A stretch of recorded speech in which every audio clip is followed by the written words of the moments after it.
I'm Lauren Lover, and I'm a junior defender on the UNCG women's soccer team. What attracted me to stay in Greensboro wasn't necessarily being closer to my family.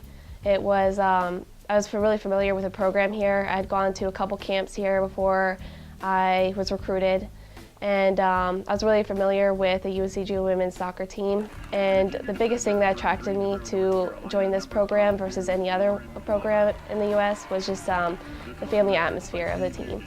I would describe myself as a more athletic player than a technical player. I've definitely relied on my speed for the game ever since I was really young. I could say that's both my advantage and disadvantage because I think that I use my speed as a crutch sometimes. But I think that on the field, I'm not really a really vocal person, but I'm not necessarily shy either. I kind of speak when I think it's necessary. For pregame rituals, when I put on my cleats, I always lace my cross into my cleats because religion is an important thing to me. So I always think, you know, I gotta play with Jesus on my side. We're about to go on the field, we all do our little huddle, and we do the shift left to right and talk, you know, to get ourselves mentally ready before the whistle blows.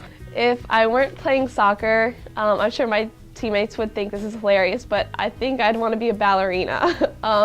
I have absolutely no rhythm when it comes to dancing, but I love watching So You Think You Can Dance. And I mean, if talking about an athlete, dancers don't get enough credit because watching some of the things that they do at the elite level of a dancer is just like, wow. And I would definitely be interested in being a dancer.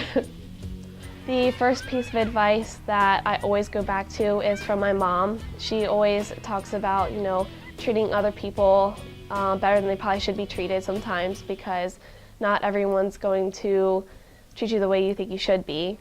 And the other piece of advice that I always go back to is actually from my coach, Steve, because everyone on the team knows that I'm a little bit of a stress ball when it comes to athletics in school. So he's always saying, you know, just take a deep breath before I go on the field because, you know, there are some moments that I'm just freaking out.